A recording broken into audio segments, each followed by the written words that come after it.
pleasure to be here with Noel Pearman from AXA, with Michael Millette from Hudson Street Capital Management, and Mark Wheeler from Mosaic. And gentlemen, the world's going to hell. I don't know if you've been reading the Financial Times, but there is a lot of global turbulence, and one form that takes is cyber risk, and industry is changing fast. So I'll start with a very basic question. The biggest challenge for insurers writing cyber policies that add value for the customer and are profitable over the long term for the insurer. You want to start, Noel? Sure. First of all, good afternoon, everyone.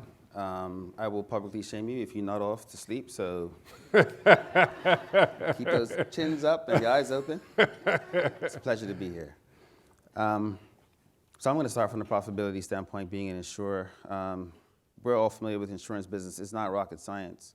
It's basically how we have to price every portfolio to make sure that we cover three things. We cover the expected losses that we have, we cover the costs that we're going to have, and you also cover our profit. And for all the brokers in the room, it's a razor-thin layer of profit that we're pricing into this business. The profit that you desire is a known. The costs at this stage are highly predictable. So what we're talking about is the amount of precision we can have with the cost of claims. So from a profitability standpoint, the more precision that we have in that case, then the more confidence we can have in our profitability at the end of the year, at the end of 5 years. And depending on the amount of uncertainty there is, you have to add a buffer. The difficulty or the main thing that makes it difficult for insurers is that we're not sure how big that buffer needs to be. We're not sure how much confidence we have in the pricing that we set out there, and we're not sure whether that buffer is large enough for what may come around the corner. So if in an ideal world, insurers would just price business at whatever price they want, but we obviously we don't work in a competitive vacuum, and we have to do what the market will allow us to do, and that's the dance that makes it difficult for insurers.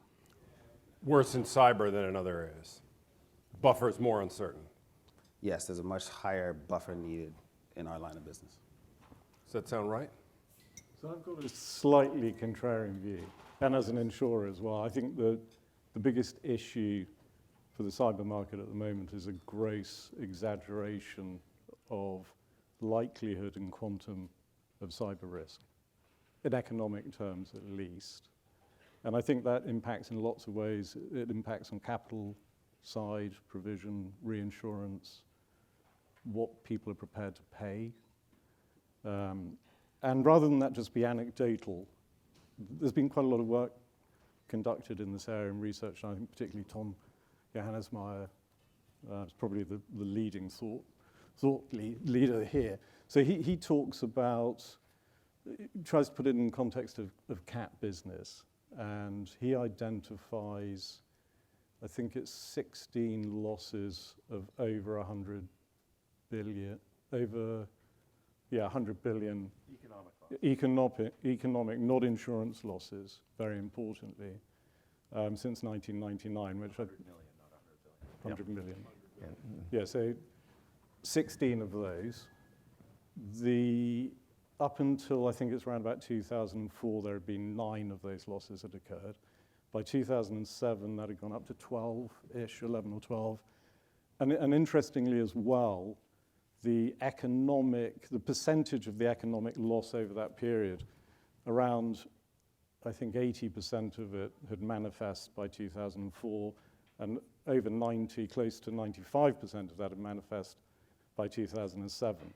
So there were some big economic losses earlier on that haven't been repeated in recent years. And I think I'm right in saying that the last economic event was 2017 with NotPetya. So you're saying it ain't that bad. Am I simplifying too much? No, I think that's still pretty bad, but it's not as bad as the doomsday scenarios. Yes. And I think that irrational fear is a bit of a hindrance on the market at the moment. Irrational fear on the part of the insurer. I think of many constituent parts of the industry. And I think one of the other corollaries of that, and this is just intuition as a practitioner, is that more, in relative terms, because of that, more premium is allocated to excess layers than primary layers. And that, I would imagine, manifests in pretty much every cyber portfolio there is out there of scale, where primary results are materially worse than excess layers. So I think that's another proof point. Michael, does that make sense to you? It's interesting, and Mark is absolutely on point. After a decade of peace, starting in 2017, we've had ratchet catastrophe experience year after year after year, including this year. No big ones, but we're still going to have $100 billion of natural catastrophes. We've had a resurgence of geopolitical turmoil with all sorts of losses and strikes, riots, civil commotion, 2 different major wars breaking out. We had a surge in social inflation and major court awards, mass torts appearing left and right. And on top of it, we had a plague. Yep. And we've had no major cyber losses. However, the ratio of industry hand-wringing over risk for cyber versus any of those other departments of life is enormous. So cyber is, I think it's virtuous in a way. Cyber is something that has a high ratio of uncertainty and unknowns to what we can see. And people can conceive of losses. The fact that people can conceive of losses doesn't mean that they're possible. This is a puzzle that you learn in freshman year philosophy. This is St. Anselm, because I can imagine there's a golden mountain. There is a golden mountain. It's called the ontological puzzle. Just because you can imagine a $1 trillion cyber loss doesn't mean that's actually possible. But we haven't seen a lot of this yet. This part of the world is still unspooling, so we fear it. But it's actually performed much better than all of these other departments of our industry. Risks that we think we know. Auto insurance. Auto insurance is bleeding rivers of blood in the United States for all the carriers because of all sorts of factors that we should be able to see. Cyber's performance has been respectable. Since 2012, loss ratios, 2012, 13, 14, 15, 16, 17, loss ratios were broadly in a profitable zone, 40 to 60, 70. Pricing got a little bit flat to down. Experience ticked up. 2019, 2020, loss ratios got up to high levels. I think Lloyd's loss ratio at the peak in 2019 was 87. And because of the fear that we have of this, pricing promptly doubled. And loss ratios have calmed down again. We do have some ransomware experience, but first of all, over the past decade, this has been a broadly profitable line. And there are lots of lines we can't say that about. Second of all, it's a line that people respect and fear enough that it fixes quickly. We had major cats in 2017 and pricing inched up for about 5 or 6 years until the market finally capitulated and pricing took off last year. Cyber, we had cyber loss ratios hit 87 and pricing doubled. It was amazing. That's virtuous. We should have more lines like that in the industry. So, saying all that, I don't want to miss that there are a lot of profound uncertainties around cyber. The world, it's not a stationary risk. We can look back at 150 years of hurricanes and understand hurricane experience today. We can adjust for global warming. We cannot look back at 150 years of cyber.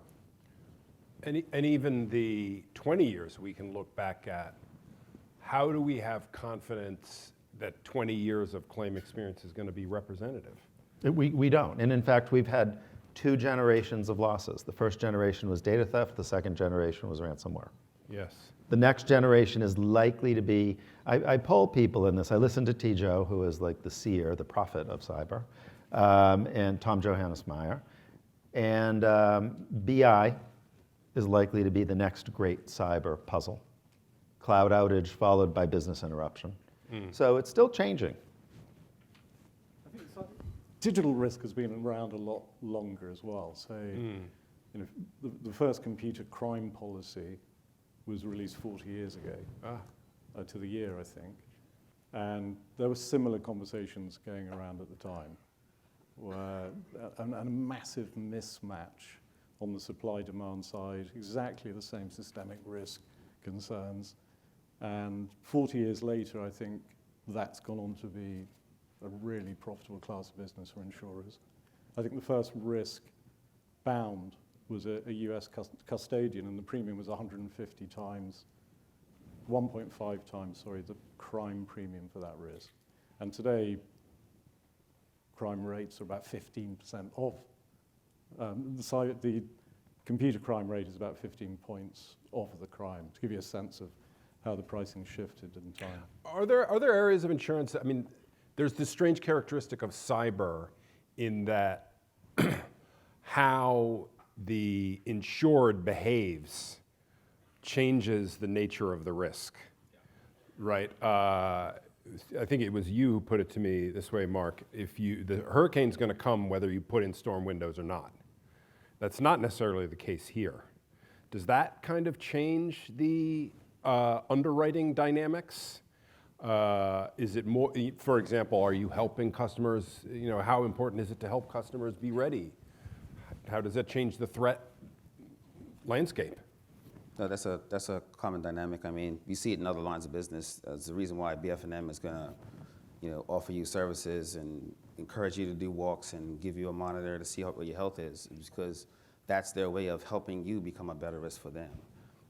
In the same way with cyber, it's essential that we help our insurers to be the best that they can. It's actually one of the times when insurance functions at its best, where we talk to individual clients about what their risks are, but since we talk to 1,000 clients, we help them to understand what other people in their peer group are doing. Best practices passed across. Exactly. Yeah. So we they get the benefit of the knowledge we get from spending so much time with different people, different companies. I think that's important. That's a real direction for cyber. What you're saying formally is that cyber is non-fortuitous. Nat Cat is fortuitous. Yeah. It's a fortune. Hurricane comes, hurricane doesn't. There's nothing to do with you.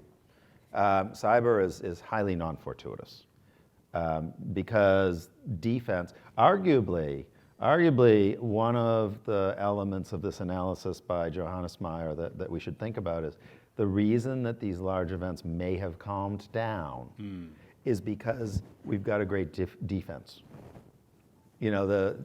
Ever since NotPetya and WannaCry, resources have been poured into defense, not only by governments, but by the corporate world.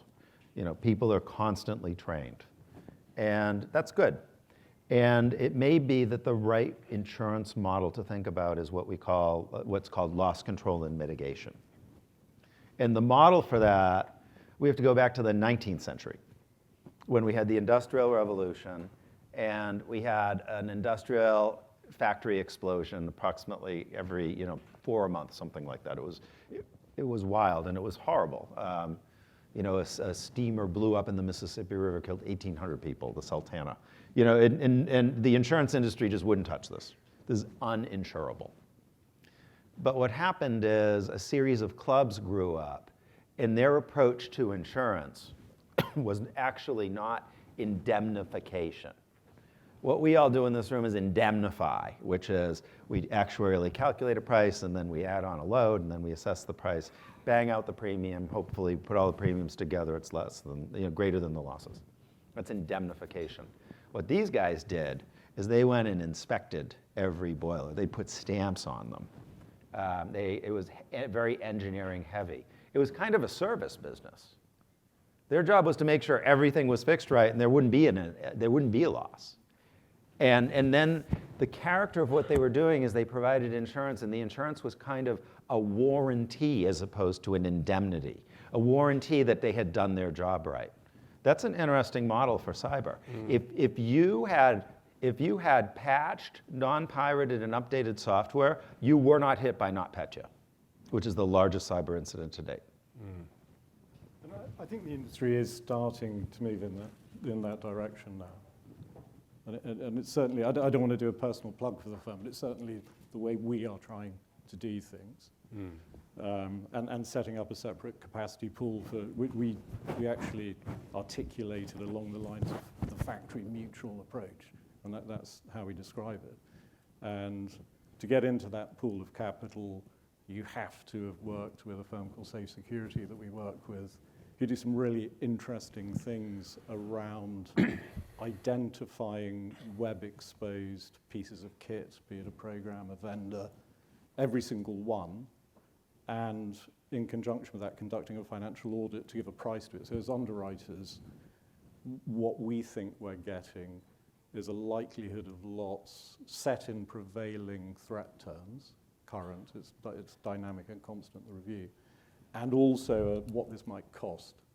And it's an auditable analysis as well, rather than black box. So for an underwriter, it's pretty cool. Let me just comment on the different model. We have a very large diversity of clients that are looking to mitigate this kind of risk and to have solutions for it. So there are some clients who would love for an insurance company with a bunch of services attached to come in, have a look at their systems and make sure that they're secure. That's not going to work for Microsoft. That's not going to work for Amazon.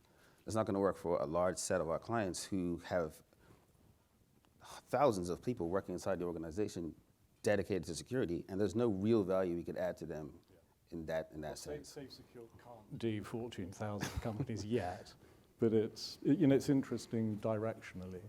And also to that point, it also totally changes the application process, because at the moment it's terrible for clients. I think when they look across the market and the different forms they have to fill out, this is kind of like pre-vetted, and their boiler is stamped, if you like, using Mike's analogy, and that's what provides access to the capacity. So that's another interesting element of it. Mark, you talked about irrational fear around cyber before. I would have thought that irrational fear among customers was a great business opportunity for this. I mean, it seems like there's tremendous demand. Is there enough capital to meet the demand? Clearly, business leaders are terrified. They want protection. Is there the capital to write it all? There patently is today, particularly as rates are softening in excess layers. So it would be hard to argue that there wasn't. I think a different way of thinking about that question is there sufficient capital if stuff goes wrong? And there's a big sideways explosion in losses. But I think for today's purposes, most practitioners would say there is enough. I think reinsurers could do a lot more. You were quoting the numbers. I think it's 13 billion of worldwide insurance premium. I think it's about 30. Yeah, 13. It's about 13. That's our run rate right now. And I think it's right to say that about 50 or 55% of that becomes a reinsurance spend, about 6.5 billion. And about 90% of that is proportional reinsurance. So it sort of does a job around attrition, and it does more of a job around attrition than severity. And the attritional side is invariably going to be capped. So just continuous thinking with some of our opening observations, that just doesn't feel right to me if the relative allocation of premium is geared more towards excess than primary. I don't understand why the market doesn't. Somebody isn't making a market in excess of loss, and that would be very helpful on the supply side for capital. It's the first line of capital for insurers.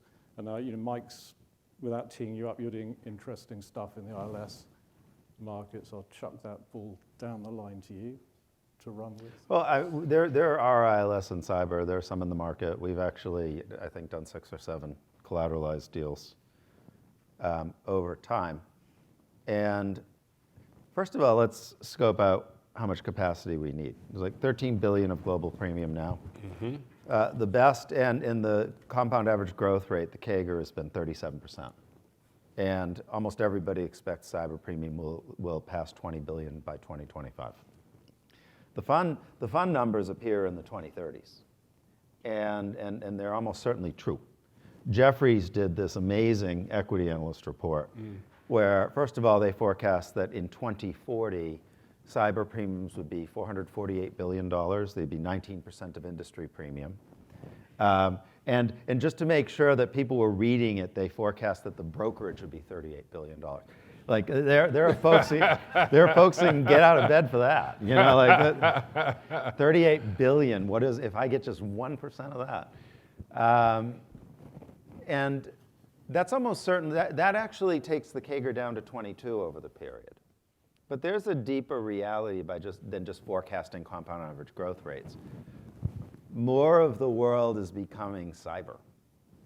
So if we assume that we have sort of level 4 autonomy that's pretty pervasive, we don't have to even assume truly autonomous cars. We have progressively more autonomous cars all the time. We have a fair number of autonomous cars trolling around the San Francisco Bay Area now with no drivers. But there are going to be all sorts of features, which is going to convert a lot of auto risk into cyber risk. And this is true for the Internet of Things. So cyber is going to penetrate more provinces of life. So how do we get capacity behind that? That is a lift. That isn't getting a few billions of capacity. Like, how do we get a $500 billion of capacity? Yeah. And you know, It's about the irrational fear thing as well. well, we can even make it rational fear. I think we can get there. And the test that I use my Top Gun test. When those of us old enough to have seen Top Gun 1 in cinemas left the theater that day, there had not been any really expensive cats in North America for almost 20 years. That was just before Hugo. And then within 5 years, we had Hugo, Daria, Vipke, Herta, Vivian, a major typhoon Mireille in Japan. Then we had Hurricane Andrew, the Kobe earthquake, the Northridge earthquake. And the industry was, how are we going to deal with this? Where did this come from? This hasn't happened for 20 years. You know, Lloyd, Swiss, and Munich aren't quite enough. How are we going to get the capacity to deal with this? And the industry grew 4 trees. We grew modeling firms. We grew $100 billion of cat bond capacity. We grew over 20 different Bermudian startups, which probably the majority of you actually work for. They're no longer startups. The Renaissance Re is a huge company that acquires others, and so is Arch, and so are Axis. And then the 4th pillar is at least $100 billion of government facilities.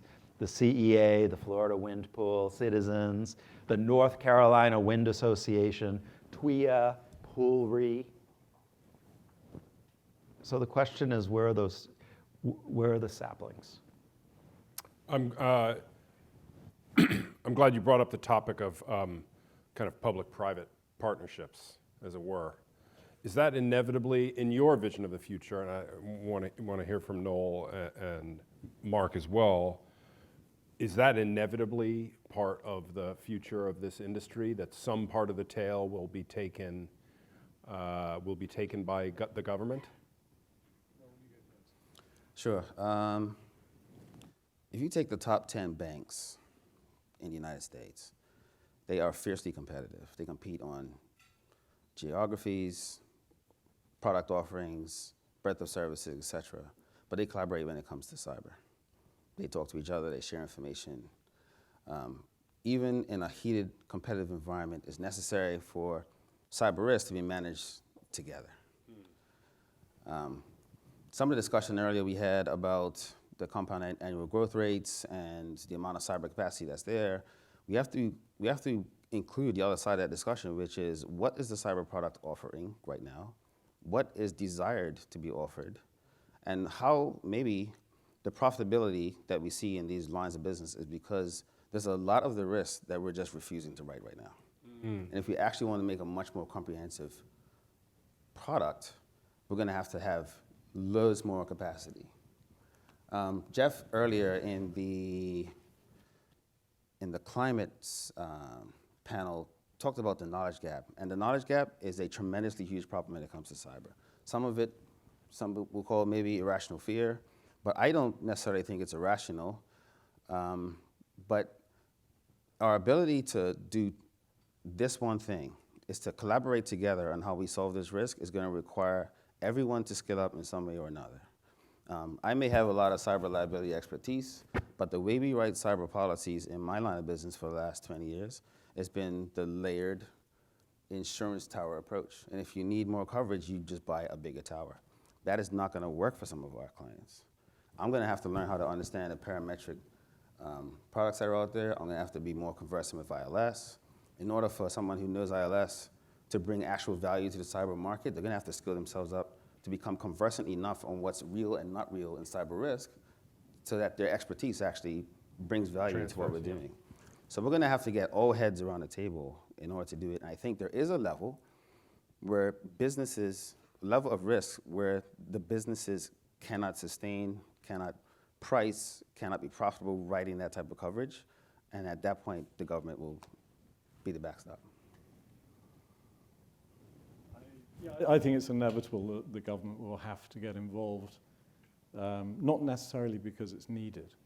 And so what I mean by that is TRIPRA is a really great example. And it kind of ties in with the point that was made earlier today about the fortuitous versus the human side. And you think about World Trade Center, and if you take Mike's top gunners, anybody who's a top gunner probably knew somebody who died in our industry. And that emotive loss did way more to change the market. It was by far, it was a long way from being the most expensive contributor to the financial ways the market was in at that time. But the market changed that day, and rates doubled the next day because of this emotive element. And TRIPRA has gone on, every boardroom was having a discussion about whether you can write terror at that time. And TRIPRA, or TRIA as it was at the time, I think gave companies the confidence to make a market as well, because this backstop was provided. And I think it should have, logically, it should have the same impact in cyber as well.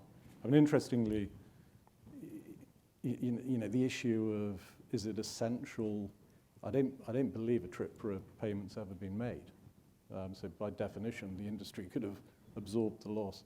And Poolry has made payments, but the scale would have definitely been absorbable within the commercial market. And in the same way we have parallels in the property market, there have been terrorism pools have been spawned all over the world as well. So it's hard not to see a public-private solution in cyber as well. The ABI in London are pulling a committee together. I think they've got their first meeting in the next 2 weeks. And energetically looking at the initial steps to make that a reality in London, for instance.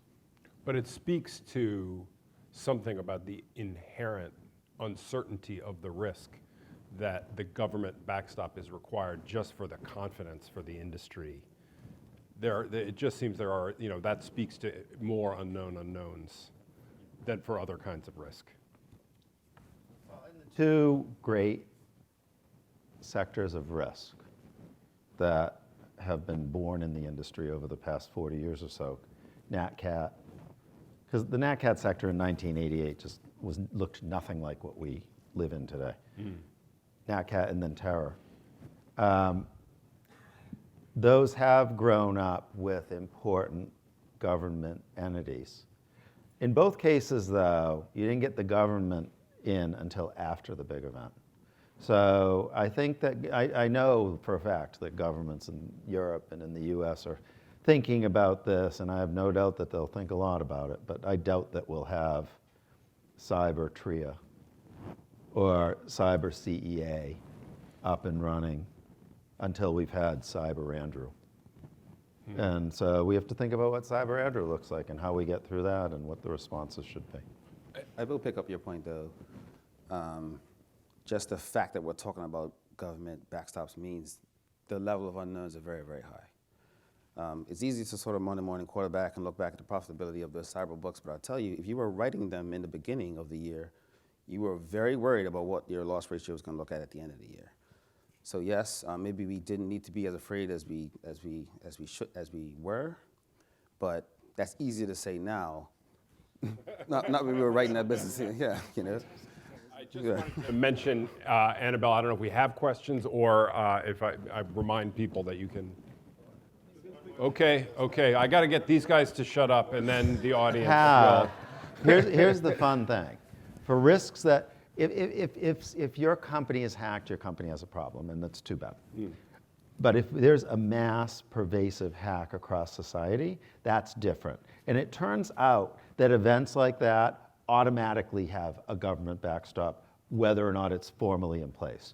So we have such backstops formally in place now for terror and for all sorts of NatCats. But the most interesting thing to think about is pandemic. We effectively had $1 trillion plus US government backstop in place because the industry excluded BI and had radiological and bacteriological exclusions to coverage. And the government effectively addressed that through this whole panoply of programs that emerged during COVID and kept the economy alive because companies didn't have insured BI coverage. It probably would have been more efficient if we had organized that before the pandemic rather than sort of ham and egging it in the middle of a major crisis. But it goes, if you have a social problem, that's what government is for. Financial crisis, TARP is the same. Yeah, that's a good example. Did we have one from the audience? Hello? Yes. As the current clients become more sophisticated, do you anticipate they will move towards self-insuring the cyber risk? I hope not. I hate that. That would be really bad for business, wouldn't it? Terrible idea, that is. Well, one of the, please. Yeah, so sophistication is increasing, right? But, hello? We got you. Yes, our clients are getting better. Their sophistication is increasing. They're spending more on resources in order to meet the threats. But the threats are not stagnant. They are increasing in their strength over time. I don't know if many people are aware of what DDoS attacks are. They are basically you force a lot of computers to try and hit, say, one website, let's say, takes that website down. It's a common occurrence. The website providers have a well-oiled machine in terms of being able to sort of expand the capacity of a website that's being attacked, sort of allow it to take in those hits, and that website can still transact. Google and Cloudflare came out and said that there's been a persistent DDoS attack that was hitting the web infrastructure of the world that was 7.5 times bigger than anyone had ever seen, and it happened between August and November 1st, like this month. So the kinds of things that you're protecting from are getting worse and worse and worse over time. So yes, they're getting more sophisticated, but the landscape is getting more sophisticated. And when I talked previously about the types of things we're going to have to aggregate in order to meet this risk, putting some of that in your captive is certainly part of the viable opportunities. But you got to be really confident that you're going to fare better than your competitors or better than the average in the industry, or you should have offloaded more of that risk. I'm going to make a wild guess that everyone's experience over the past year with Move It is driving people in the other direction.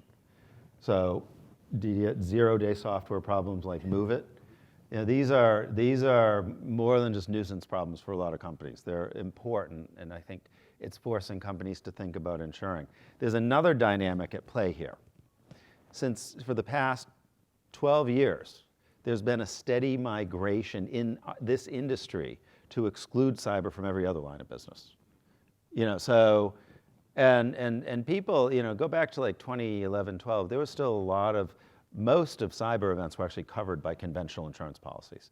Even in NotPetya, PCS measured the NotPetya industry loss at $3.05 billion, of which $300 million was covered by explicit cyber, and $2.75 billion was covered by regular policies. Like, that's what the industry should be worried about, like all this silent cyber that's just flowing in. But the problem is for companies, the silent cyber is steadily being pushed out, and I think that is pushing companies very likely to buy more cyber, not to be more self-insured. I'm glad you brought that up because one of my questions was about writing contracts for cyber. have we, you joked when we were talking before, Noel, that you are at the stage in your career in cyber that you can look at a cyber contract and remember the event corresponding to each clause in the contract.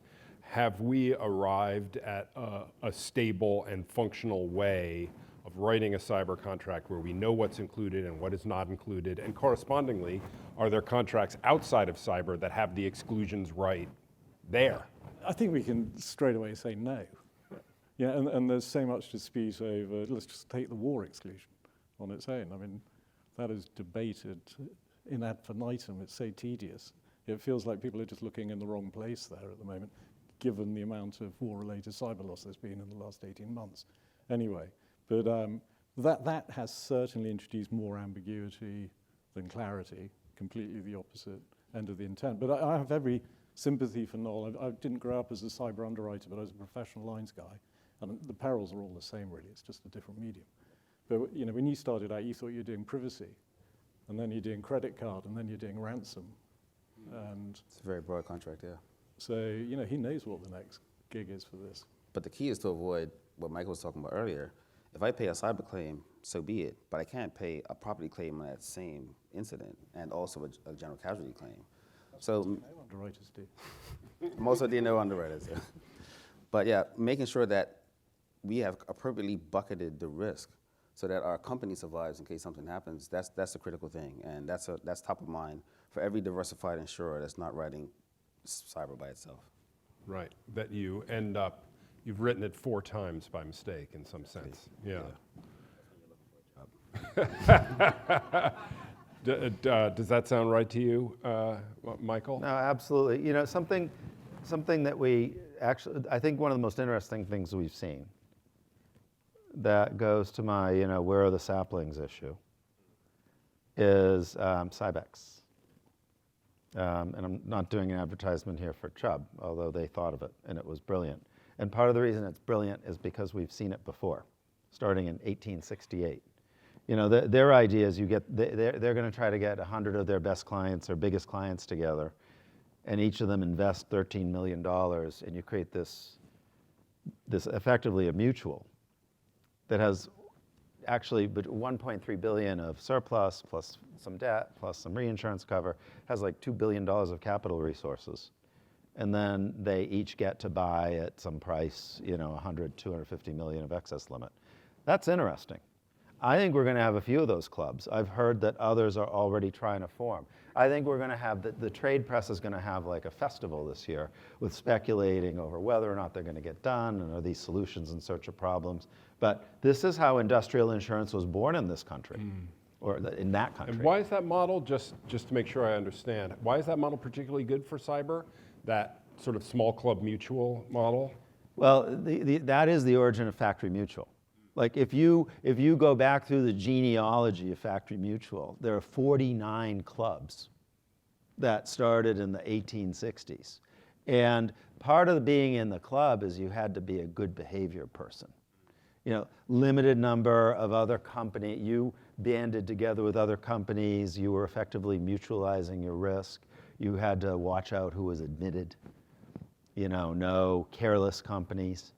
And that raised the standard of behavior, it lowered the moral hazard. And that was important in developing insurance like this. You only want good people in the club, by definition. Right. The membership becomes selective.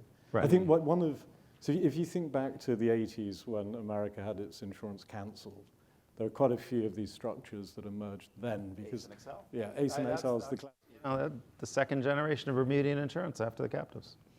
and you had, going back to my personal experience in professionalized entities like FERG, because people really wanted D&O insurance and couldn't get it. I think what was interesting about that, and I applaud what Chubb are doing as well, it would be a lot more valuable if it was at the primary end of the market, though, I think. And as a client, I think I'd prefer to see it there as well, rather than at the excess. So maybe that's the next step for them or somebody else. But that is like the birth of the modern Bermudian insurance market. It was ACE, XL, and OIL, which is also, you know, these were all big companies coming together because they couldn't buy their risk and they're a club. I've realized we're the old people now. It's just We're- quite we're depressing. We're young compared to It's the quite factory depressing, mutual isn't it? originators. Well, we're almost out of time, but I just wanted to get to one more. I just wanted to hear the thoughts of the panel about what's the right way to distribute or sell this product? Is it being sold in the right way? Is that part of the problem that this getting the right coverage to the right people? So there are two things that I'd change. Well, Noel's the expert. You go because you did it. You start. Well, so if always look through life through a client's lens. What clients are asked to do today is so disjointed, particularly in terms of application forms. There has to be a better way to do that, and that's part of what we're trying to do with SAFE. So that would be one really important thing. And then I think warranties feel like it depends whether you're personal lines, SME, or large risk. Warranties feel like they've got a much more valuable role, certainly at the smaller end. And there's an interesting fledgling market there. But the expert. Thanks. Buying cyber coverage is difficult. There's a lot of questions. There's a lot of things the insurers need to know. I cut my teeth doing D&O, and there were 30 years of D&O before I started writing it. And when they started, they asked 1,000 questions. And by the time I started writing it, we're asking much less questions. We know what the major questions are. In cyber, we're asking 1,000 questions, and we're not sure which ones are really moving the needle yet. So we have to keep asking those questions. But we need to get all heads around the table to be much more creative about this. And for all of us in the audience, we can't be as non-conversant with cyber going forward as we are now. I'll give you the last word, Michael, but you got to be quick because we're 29 seconds over. Thank you. Oh, on this. All right, I thought you were going to ask me something. No, I think that we are going to see let me advance that in the way that we've seen the cat market grow, despite nobody being able to see that on Jan 1, 1989. In the terror market, nobody has trouble securing terror insurance. Grow despite everybody swearing up and down and sideways on SEP 12, 2001 that this was an uninsurable risk. There will be hundreds of billions of premium. There will be something approaching $500 billion of excess coverage available in cyber. We will have mutuals. We will have monolines. We will have some capital markets presence. We will have modeling firms. We haven't talked about modeling firms. We actually have 3 modeling firms, and they're all working hard and gaining. But I was there when AIR and RMS were young, and at this point, for example, one of them, CyberCube, was within 3 points of the industry loss ratio on a forecast basis last year. That's not bad work. So I think that the issue is to try to use the non-fortuitous elements of cyber to control the risk, and the contract writing to control the risk, and then we can pump up the capacity. On that note, thank you, gentlemen.